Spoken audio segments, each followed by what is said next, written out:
TCC 1255 The Bible is organique. La Bible est organique. Cher Père, nous te disons merci pour cette opportunité et la proportion de regarder dans ta parole. Nous invitons l'enseignant de l'Église, le Saint-Esprit, d'accomplir son ministère comme nous nous assemblons. Seigneur, nous te demandons d'oindre la parole qui sort de ma bouche pour qu'elle trouve des racines dans les cœurs de toute personne qui va l'écouter. Père, je te prie pour l'illumination, la révélation, la compréhension dans la pensée de tous ceux qui vont l'écouter. Seigneur, je te remercie de m'avoir fait ministre du Nouveau Testament et je te dis merci pour le succès de ce message du fait que le Saint-Esprit est l'enseignant. Merci Seigneur, cela ne dépend pas de moi mais tout dépend de toi, et tu es fidèle. Nous te donnons la louange et te rendons grâce dans le nom de ton Fils Jésus-Christ. Amen. Gloire à Dieu. Nous travaillons sur une série visant à nous aider à devenir des lecteurs réguliers et efficaces. Nous devons savoir par nous-mêmes ce que dit la Bible afin de reconnaître les fausses doctrines et les faux Christ, et être capable de naviguer à travers les temps difficiles à venir pour ce monde. Matthieu 24 versets 4 à 5. Beaucoup de chrétiens sincères ont du mal à lire la Bible parce que personne ne leur a clairement expliqué le but de la Bible ou comment la lire. Par conséquent, la lecture qu'ils font est souvent inefficace. Beaucoup de gens jouent à la roulette biblique. Ils ouvrent ce grand livre à un endroit aléatoire et espèrent obtenir un bon verset qui répondra à leur problème le plus immédiat ou les aidera à passer leur journée. Mais la Bible n'est pas une collection de versets aléatoires. Il s'agit d'une collection de 66 livres, et chaque livre est destiné à être lu du début à la fin, comme tout autre livre. La Bible n'a pas été écrite en chapitres et versets. Des chapitres et des versets ont été ajoutés des siècles après que la Bible a été achevée. Le dernier livre de la Bible a été écrit par 101 des notations de chapitres et vers ont été ajoutées entre 1200 et 1551. En tout, ces 66 livres racontent l'histoire du désir de Dieu pour une famille de fils saints et justes filles, et les efforts que le Seigneur a déployés pour obtenir sa famille par l'intermédiaire de Jésus. Tous les êtres humains sont coupables de péché devant un Dieu saint et inapte à la famille de Dieu. Il y a 1000 ans, le Seigneur Jésus-Christ s'est incarné ou a pris une nature humaine dans le sein d'une vierge nommée Marie, et est né dans ce monde. Jean 1 verset 1. Jean 1 verset 14. Jésus s'est fait chair afin qu'il puisse mourir en sacrifice parfait pour le péché et racheter ou délivrer tous ceux qui le reconnaissent comme Seigneur et Sauveur, de la culpabilité, de la punition et du pouvoir du péché. La Bible est une révélation progressive. Dieu a progressivement révélé son plan pour une famille, la rédemption, jusqu'à ce que nous en ayons la pleine révélation donnée dans et par Jésus. Par conséquent, la lecture effective de la Bible commence avec le Nouveau Testament parce qu'il est un compte-rendu de Jésus sur terre, et comment il a accompli la rédemption de l'humanité. Chaque livre de la Bible ajoute ou fait avancer l'histoire de la rédemption d'une certaine façon. La Bible est 50% histoire, 25% prophétie et 25% instruction pour vivre. Les gens disent que nous ne pouvons pas faire confiance à la Bible parce que nous n'avons pas les mots originaux, elle est remplie de mythes et de contradictions, les livres ont été choisis par des leaders religieux avec des agendas, etc. Donc, nous prenons du temps pour discuter de la raison pour laquelle nous pouvons faire confiance au contenu de la Bible pour nous aider à nous motiver à le lire. Nous avons dit la semaine dernière. Il y a un parti pris contre la croyance au récit biblique en raison de son élément surnaturel. Mais une grande partie de l'histoire enregistrée dans la Bible est vérifiable par des documents séculaires et des preuves archéologiques. Le christianisme est en fait fondé sur un événement historique vérifiable, la résurrection de Jésus-Christ. Lorsque la résurrection est examinée avec les mêmes critères utilisés pour évaluer d'autres événements historiques, la preuve fournit un argument puissant pour sa réalité. Révisez la leçon de la semaine dernière si nécessaire. Quand nous comprenons qui a écrit la Bible, pourquoi, avec les preuves historiques pour comment il était transmis et préservé, il est clair que nous pouvons faire confiance à la Bible. Nous avons plus à dire ce soir. Commençons par quelques renseignements de base sur les auteurs du Nouveau Testament, Matthieu, Marc, Luc, Jean, Paul, Jacques, Pierre et Jude. Ces hommes étaient des témoins oculaires de Jésus, ou associés proches de témoins oculaires, les hommes qui l'ont vu mourir et qui l'ont revu vivant. Ce qu'ils ont vu a changé leur vie. Quand Jésus a commencé son ministère, il a nommé 12 de ses disciples apôtres, y compris Matthieu, Jean, et Pierre. L'apôtre signifie celui qui est envoyé avec un message spécial ou une commission. Luc 6 versets 13 à 16. Jésus a passé plus de 3 ans à instruire ces 12 hommes. Ils l'ont entendu prêcher et enseigner, et je l'ai vu chasser les démons, guérir les gens et accomplir des miracles en raison de leur étroite interaction avec Jésus, ils étaient particulièrement bien placés pour témoigner des faits de sa vie et de son ministère. Marc 3 versets 13 à 14. Marc n'était pas l'un des 12 premiers, mais il vivait à Jérusalem au moment où Jésus y exerçait son ministère et aurait pu l'entendre enseigner. Marc a été converti, probablement par l'influence de Pierre. Pierre 5 verset 13. Paul a été converti quand Jésus lui est apparu 2 ans après la résurrection, comme Paul était sur sa façon d'arrêter et emprisonner les chrétiens. Jésus a commandé Paul comme un apôtre, et lui est apparu sur les autres occasions d'instruire personnellement Paul sur le message qu'il a prêché. Acte 9 versets 1 à 6. Galates 1 versets 11 à 12. Luc n'était pas un témoin oculaire, et probablement pas juif. Nous ne savons pas comment il est venu à la foi en Jésus. À un moment donné, Luc a rencontré Paul et a voyagé avec lui sur les voyages missionnaires. Il a fait recherche approfondie pour son, interrogeant un certain nombre de témoins oculaires. Luc 1 verset 1 à 4. Acte 1 verset 1 à 3. Jacques et Jude étaient des demi-frères de Jésus. Ils n'ont pas suivi Jésus avant sa mort. Les deux, ils devinrent croyants quand Jésus ressuscita d'entre les morts. Galates 1 verset 19. Corinthiens 15 verset 7. Jésus, lors de sa première apparition post-résurrection à ces hommes, leur a demandé d'aller dire au monde ce qu'ils ont vu, et dire aux gens que sa résurrection signifiait la rémission, ou l'effacement, des péchés pour tous ceux qui se repentent, se détournent de leurs péchés, et croient en lui comme le Sauveur et le Seigneur. Luc 24 versets 44 à 48. Jésus a passé 40 jours de plus avec eux, parlant du royaume de Dieu. Acte 1 verset 3. Juste avant il est retourné au ciel, Jésus leur a dit que le Saint-Esprit allait venir sur eux et tu recevras le pouvoir et tu diras des gens de moi partout, à Jérusalem, en Judée, Samarie, et jusqu'aux extrémités de la terre. Acte 1 verset 8, NLT. 10 jours après le retour de Jésus au ciel, le Saint-Esprit est venu sur ses disciples dans le surnaturel, une foule s'est rassemblée, et Pierre a proclamé son message à la foule. Acte 2 verset 1 à 4.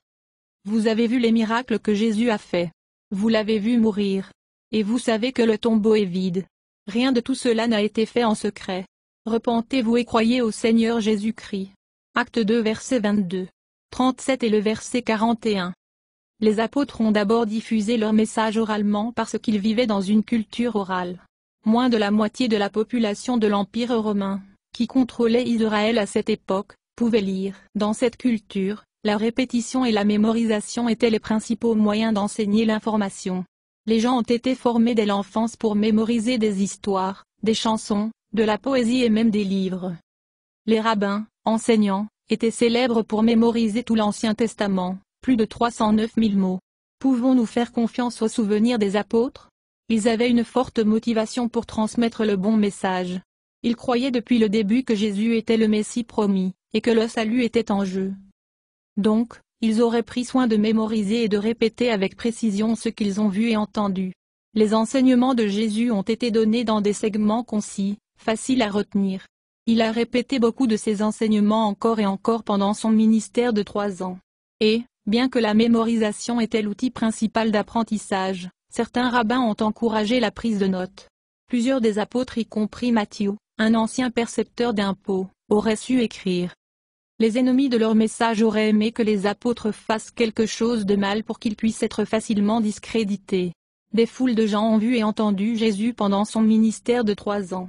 Si les apôtres ont quelque chose de mal ou ajouté des détails fabriqués, il y avait beaucoup des gens autour de nous qui pourraient dire, ce n'est pas ce qui s'est passé. Ce n'est pas ce que Jésus a dit ou fait. Et, la nuit avant que Jésus fût crucifié, alors qu'il préparait ses 12 apôtres pour le fait que il allait bientôt les quitter, il leur a assuré que le Saint-Esprit vous enseignera tout et vous rappellera tout ce que je vous ai dit moi-même. Jean 14, verset 26. Les hommes qui ont écrit les documents du Nouveau Testament n'avaient pas l'intention d'écrire un livre religieux. Ils ont écrit pour faciliter la diffusion de leur message. La Bible s'est développée organiquement. Je veux dire par là que c'était une croissance naturelle des témoins oculaires accomplissant ce que Jésus leur a commandé de faire. Pendant que les apôtres prêchaient leur message, des communautés de croyants ont été établies. Ils sont devenus connus comme les églises.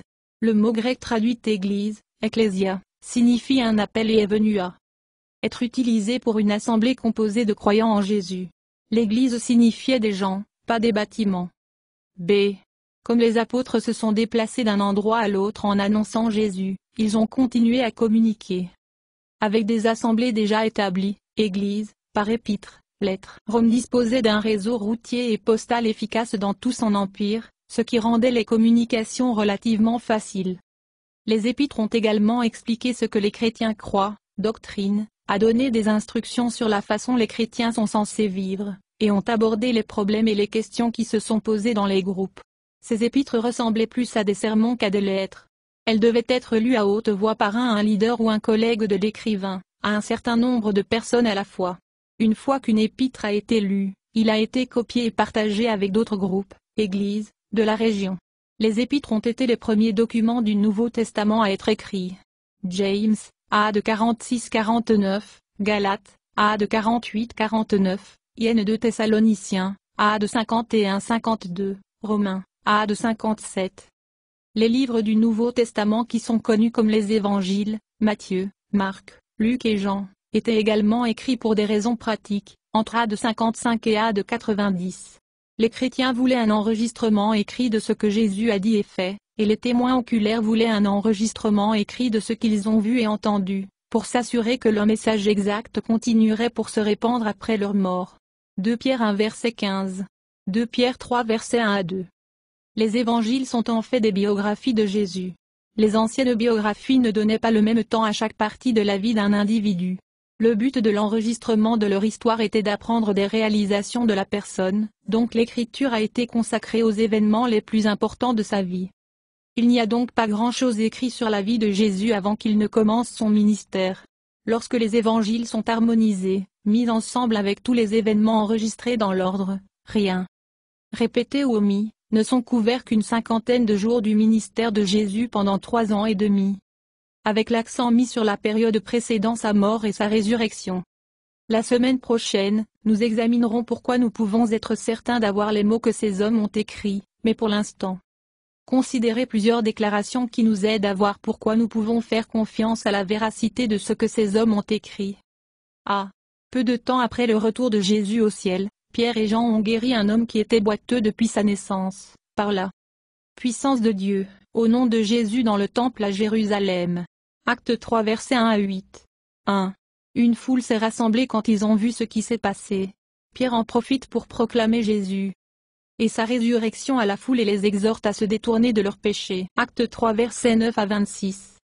Les 2 hommes ont été arrêtés par les autorités religieuses, emprisonnés pendant la nuit et le lendemain des fonctionnaires je les ai interrogés, leur avertissant fermement de ne jamais parler ni enseigner au sujet de Jésus.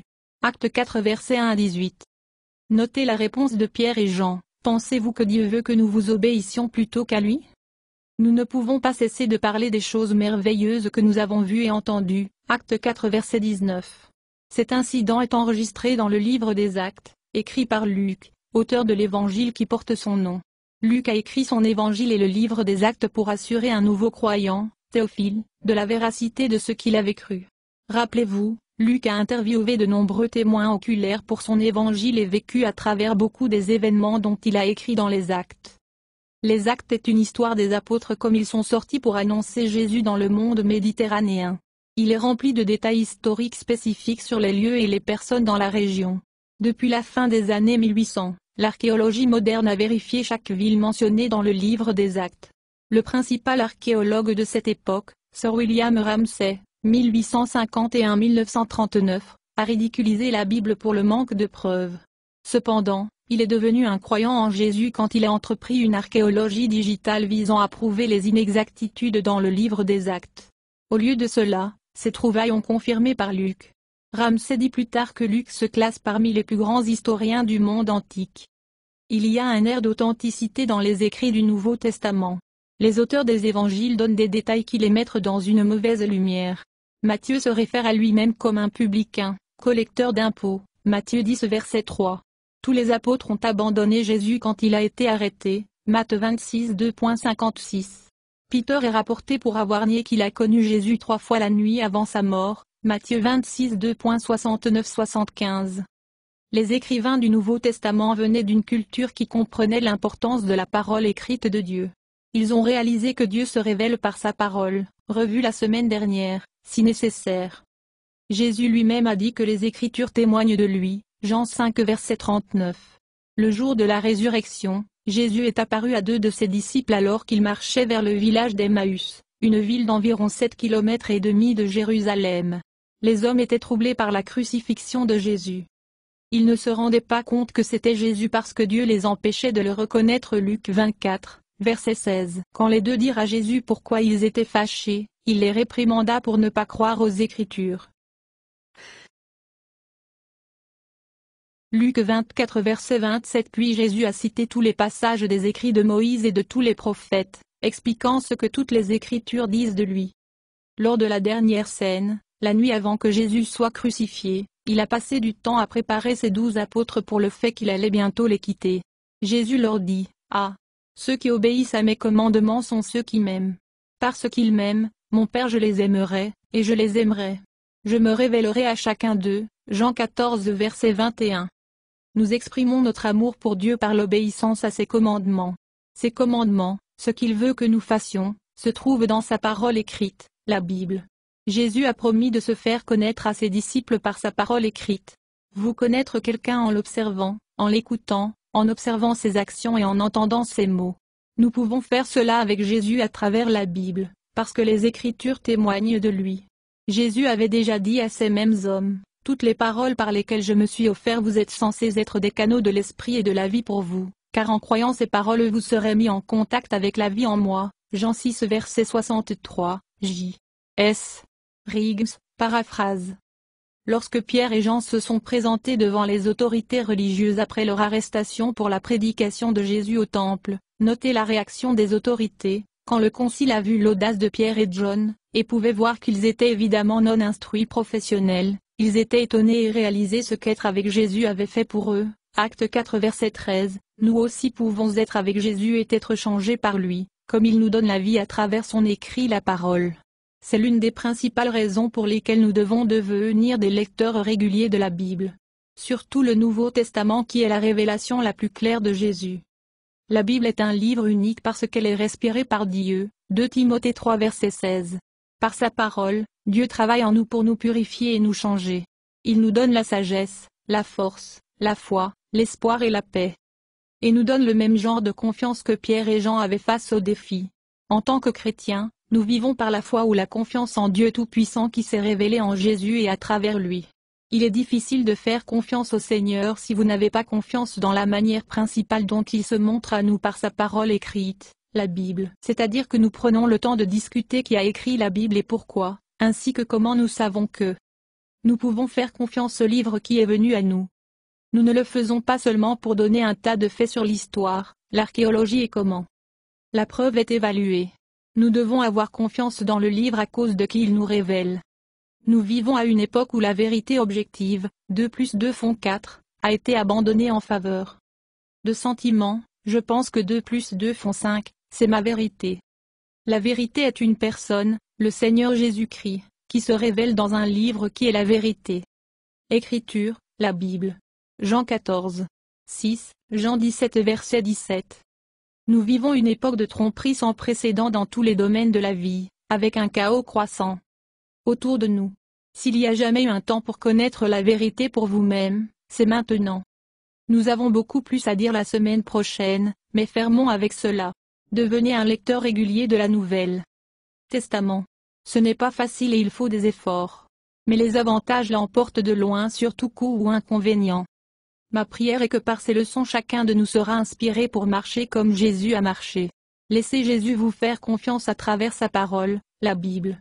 Merci Seigneur pour votre merveilleuse parole que tu as choisie pour que ça passe par moi. Merci Seigneur de choisir des fils et des filles d'être conformes à l'image de Jésus-Christ et d'être faits comme tes enfants en caractère et en puissance, pour tout ce qu'on entend. Que cette leçon puisse nous donner le désir de rechercher et de grandir en Jésus-Christ dans cet endroit. Seigneur, nous vous remercions et nous vous servons sur votre scène. Notre désir c'est de demeurer en toi au nom de ton Fils Jésus-Christ. Amen. Louez le Seigneur, louez le Seigneur.